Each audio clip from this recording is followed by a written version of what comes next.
ایک دوسرا موضوع جو ابھی میں نے دوسری ویڈیو میں بھی تھوڑا سا بیان کیا وہی ہے کہ ایسے مائیں جن کو ہیپاٹائٹس بی ہے یا ٹیوبرکلوز یا ٹی بی ہے یا ہیپاٹائٹس سی ہے، ان کے بچوں کو کیا ان ماؤں کو دودھ پلانا چاہیے. اس والے سے یہ ذہن میں رکھ لیں کہ ہیپاٹائٹس بی ہو، ہیپاٹائٹس سی ہو یا ٹی بی ہو، تو ان کی ماؤں کو ایون اب تو یہ کہا جاتا ہے، اور بلکہ ترقی پذیر ممالک میں اگر ماں کو ایچ آئی وی یعنی ایڈز بھی ہو تب بھی ماں کا دودھ بند نہیں کیا جاتا. وہ ویسی ماؤں کو ہدایت کی جاتی ہے کہ وہ اپنے بچوں کو دودھ ضرور پلائیں. ہاں، اس حوالے سے یہ ہے ہدایت کہ اگر ہیپاٹائٹس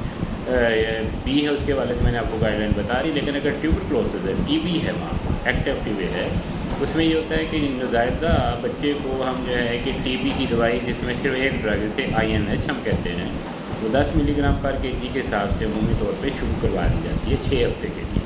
اور 6 ہفتے کے بعد ٹی بی کا جو ٹیسٹ ہوتا ہے بچوں میں وہ ہم کروا لیتے ہیں. اگر وہ پازیٹیو ہو تو اس کا مطلب یہ ہوتا ہے کہ بچے کو ٹی بی ہو گئی ہے. اگر نیگیٹو ہے تو اس کو حفاظتی ٹیکہ جو ٹی بی کا ہے وہ ہم اس بچے کو لگا دیتے ہیں اور اس کو ٹی بی کی دوائی دینے کی ضرورت نہیں، لیکن ساتھ ساتھ ماں کا علاج جاری رکھتے ہیں اور ماں کا دودھ بھی جاری رکھتے ہیں ایسے بچوں کو. ہاں، اگر بچے کا جو ٹی بی کا ٹیسٹ ہے وہ پازیٹیو آ جائے تو پھر ہم جو ہے کہ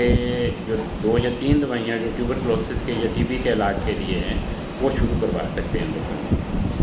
امید ہے کہ یہ دونوں ویڈیوز آپ کو اس حوالے سے جو تھوڑی سی کنفیوژن ہے وہ سے ہمارے ڈاکٹر حضرات بھی ان کو بھی بعض کا پتہ نہیں ہوتا کہ کیا کیا جائے، تو ان کی بھی ہیلپ کرے گی. شکریہ.